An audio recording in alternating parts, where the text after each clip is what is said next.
타이타닉호 침몰 사건. 여러분, 이 안에 사실 여러분께 다 알려지지 않은 음모론이 있다는 거 알고 계신가요? 어떤 음모론이냐고요?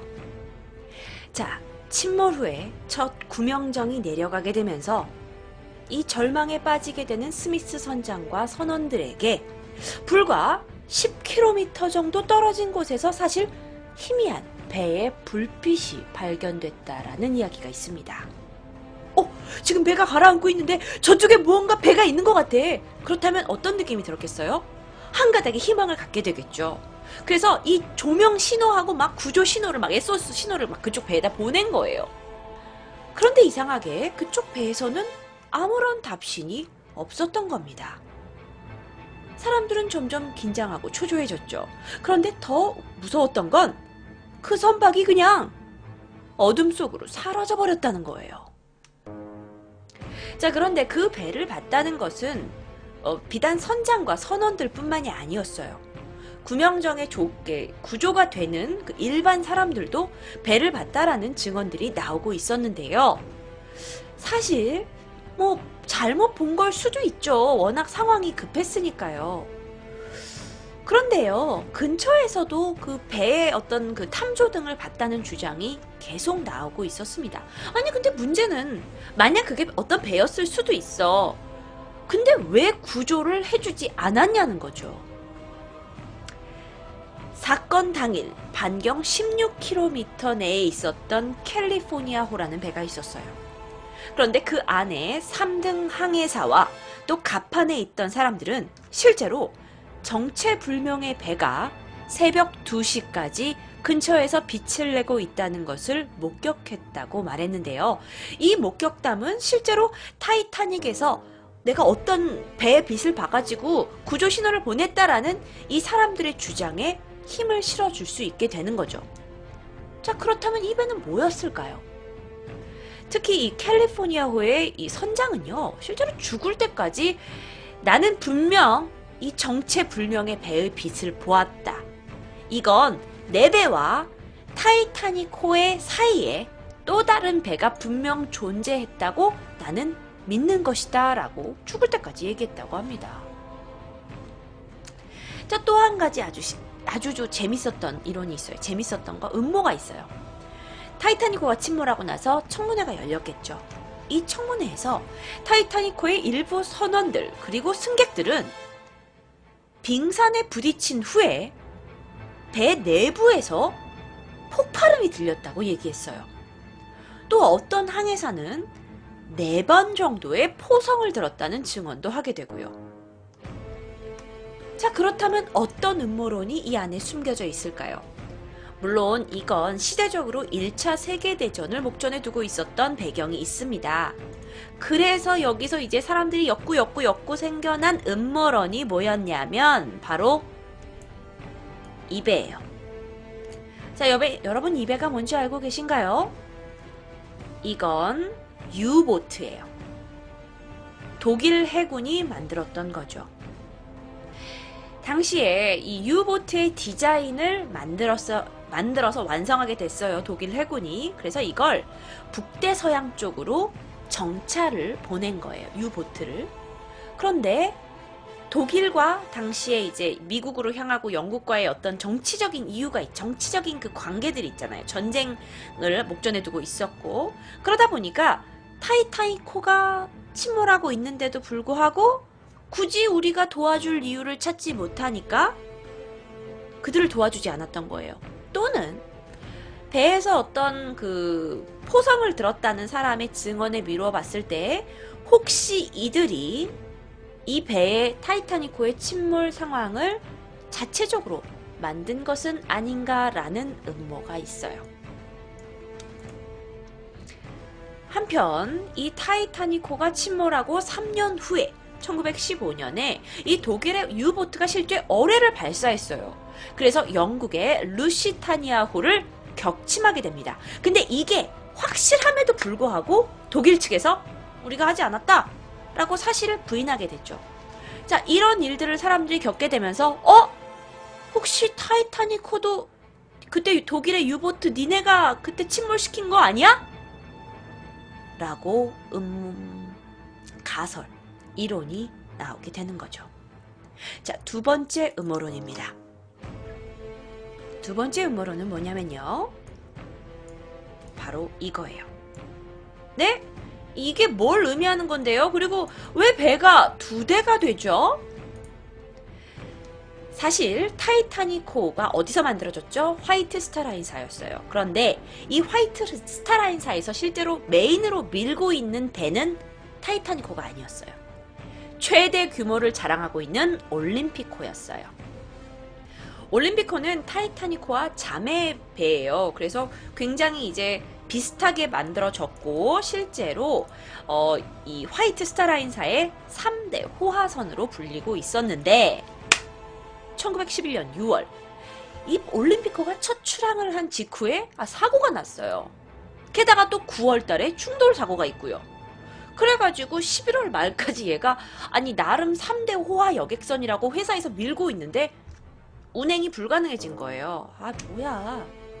그런데 1912년 2월 다시 이제 이 배가 항해에 출항을 합니다. 복귀를 했어요. 그런데 복귀하자마자 해상에서 장애물과 충돌하게 된 거예요. 그러면서 배 안에 추진기가 떨어져 나가게 된 거죠. 이렇게 배가 출항을 하고 나서 8개월 동안 수많은 사건 사고가 있게 되니까 보험을 제대로 이제 받을 수가 없었어요. 너무나 사고가 많이 나게 되니까. 그러면서 막대한 수리비가 여기 들어가게 되죠. 그런데 설상가상으로 이 올림픽호에 승객 한 명이 낙하하게 된 거예요. 그래서 행방불명됐어요. 뭐 이 배는, 올림픽호는 뭐 이렇게 사건 사고가 많아 하면서 약간 이 배가 애물단지로 전락하게 된 거죠. 그래서 그게 타이타닉호의 침몰과 무슨 관계냐고요. 조금만 더 들어보세요. 몇 번의 사고로 인해서 배가 내구성이 현저히 떨어지게 됐어요. 물론 지금의 조선 기술로는 그렇지 않은데 당시의 기술에 한계가 있었으니까요. 그리고 배가 완성된 지 1년도 채 되지 않아가지고 자꾸 사고가 나니까 보험이 제대로 적용도 되기 힘들었고요. 게다가 이 배상 책임까지, 그러니까 사람이 떨어져서 행방불명 됐잖아요. 그러니까 이거의 배상 책임까지 겪게 되면서 화이트 스타라인사에서는 경영 부진에 이 배가 하나 일조를 하게 된 거예요. 그러니까 회사 자체 운영이 점점점 힘들어지게 되는 거죠. 그러니까 궁지에 몰리게 된 이 회사의 소유주가, 그게 당시에 누구였냐? JP 모건이었어요. 이 JP 모건이 똑같다고 생각될 정도의 비슷한 외관의 이 두 배를 이용을 해서 보험금을 받을 계획을 세우게 됐다는 음모예요. 무슨 이야기냐? 자, 당시에 이 타이타닉호는요, 출항 직전 올림픽호와 나란히 수리를 같이 받게 됩니다. 그런데 이때 두 배의 이름이 바뀌게 되는 거죠. 그래서 실제로 타이타닉호는 비슷한 느낌의, 그러니까 타이타닉호와 올림픽호는 비슷한 느낌의 둘 다 호화 여객선인데, 올림픽호는 사건 사고가 많이 났잖아. 그리고 막 이미 좀 문제가 있었고, 막 보상도 있어야 되고, 보험 문제도 있었고, 근데 이걸 이름을 싹 바꾼 거야. 무슨 말인지 알아? 그렇게 되면 실제로 타이타닉호는 새로운 배가 아니었던 거야.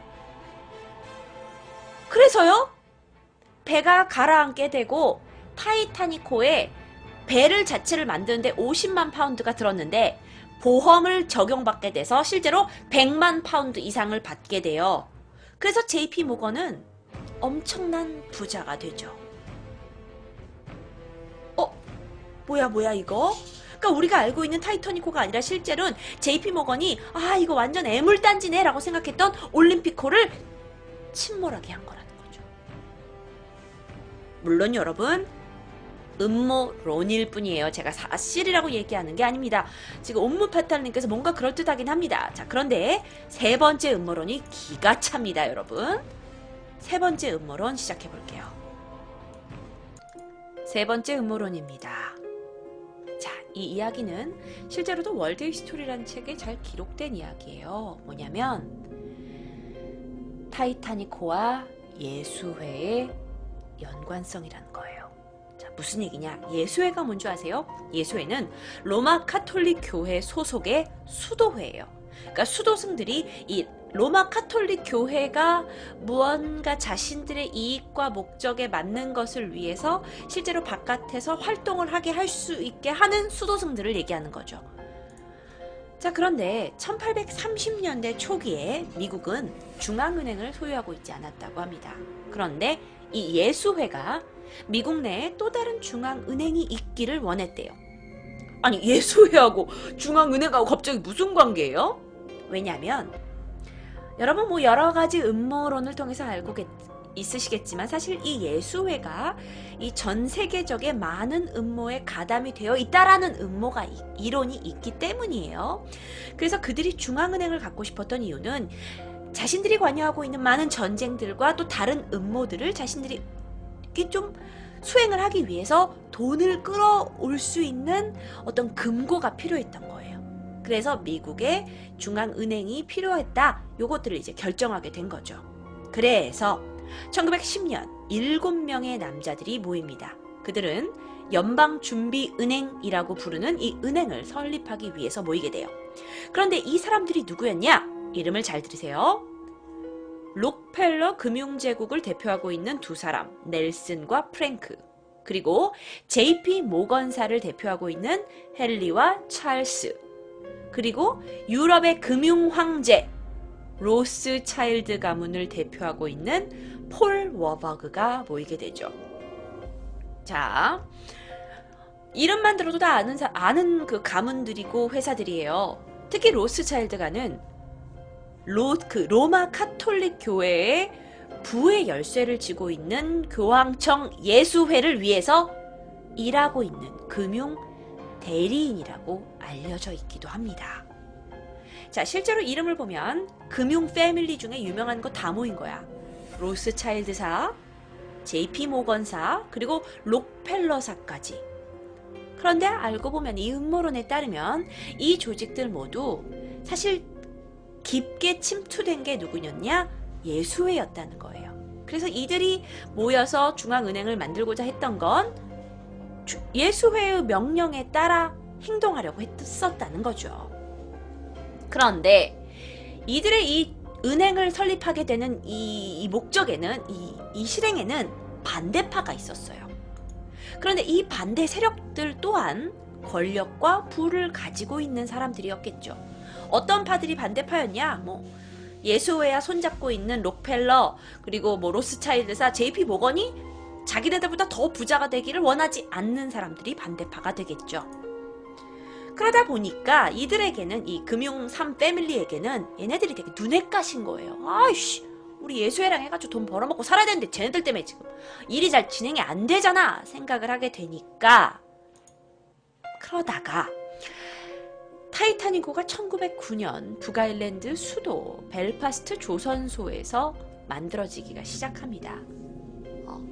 그런데 사실 보면 JP 모건이 예수회에 의해서 청탁을 받고 이 타이타닉호를 만들라는 명령을 받았다라는 이론이 있어요. 이야기가 있어요. 이론도 아니야. 이야기야. 왜요? 왜 만들라고 했는데요? 예수회가 제거하고자 했던 모든 부유하고 영향력 있는 사람들이 이 타이타닉호가 호화 여객선이다 라면서 선상 여행에 초대가 된 거죠. 실제로 이 배에는 굉장히 부유하고 영향력 있는 사람들이 타고 있었어요. 누구였느냐? 자, 대표적으로 제가 세 사람을 들 수가 있어요. 벤자민 구겐하임과 이사도르 스트라우스, 메이시 백화점 회장이었고요. 그리고 아마 당시의 세상에서도 가장 부유한 사람으로 손꼽히고 있을 만한 존 제이콥 아스토르라는 사람들이었어요. 이들의 총 재산은 당시에 정말 그 달러와 가치를 만약에 사용해서 계산을 해보면 5억 달러 이상이었고요. 이 부호들이 정말 이 떠다니는 궁전이라는 타이타닉호에 탑승이 하게 되도록 설득을 당했다는 거죠. 왜? 이들이 이제 부하, 이들도 돈이 있고 또 영향력이 있는 사람들이다 보니까 이 사람들이 연방준비은행을 설립하는 것에 반대하고 있고, 또 이미 예수회가 계획하고 진행하고 있던 여러 가지 전 세계에 미치는 영향들, 또 전쟁들을 이들이 방해할 거라고 예수회가 생각했기 때문이라는 이론입니다. 그래서 그들은 사라져야 했죠. 자, 이 존 제이콥이란 사람은 어떤 사람이었느냐? 사실 타이타닉에 탑승한 사람 중에 가장 부유했다고 얘기를 들었는데요. 그 이유는 뉴욕에 있는 엠파이어 스테이트 빌딩의 원래 소유주였어요. 그쵸? 아니, 근데요, 이게 꼭 그랬다는 증거가 뭐가 있어요? 라고 얘기를 하실 수 있어요. 자, 일단 에드워드 스미스라는 사람이 제가 아까 말씀드렸지만 이 배의 선장이었죠. 그는 26년 동안 선장직을 했어요. 그리고 세계에서 가장 숙련된 이 북대서양 항로의 전문가였다는 거죠. 아니, 처음으로 자기가 가는 백길에서 사고가 난 게 아니에요. 그러면 여러분 알겠지만 빙산이 하루아침에 만들어집니까? 아, 내가 지난달에 이 길을 갔었는데 빙산이 없었는데 이번 달에 오니까 빙산이 생겼어. 이게 아니잖아요. 아니, 26년 동안 북대서양에 그렇게 많이 왔다 갔다를 했는데 빙산에 갔다가 배를 빵 박아버려? 이거는 의도적인 게 있지 않고서 이게 가능한가요? 라고 사람들이 의문을 갖기 시작한 거예요. 게다가 그는 수년 동안 예수회 멤버라고 생각되는 이 JP 모건을 위해서 오랫동안 일해온 거죠. 그러니까 그 영향력이 없다고 보기 힘들다는 이론이에요. 음모예요. 가설이에요.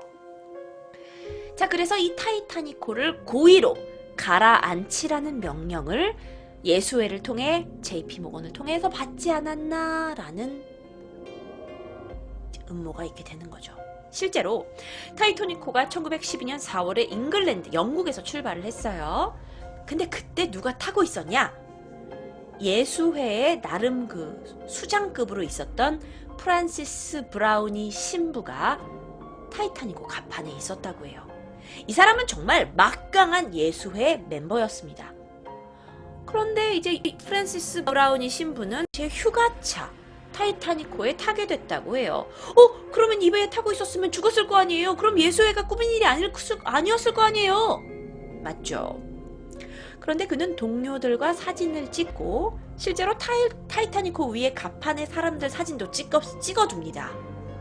그런데 제가 아까 말씀드렸잖아요. 타이타니코가 영국을 출발해서 프랑스에 들렸다가 아일랜드에 잠깐 또 들려요. 그런데 이 아일랜드에서 마지막으로 이제 뉴욕으로 떠나기 전에 정박을 하는데 여기에서 마지막 승객들을 태우게 되죠. 근데 승객만 태운 게 아니에요. 몇몇의 승객들은 여기서 하선하기도 합니다. 바로 그 사람 중에 한 명이 프란시스 브라우니 신부였어요. 그는 아일랜드에서 이 배에서 내리게 됩니다.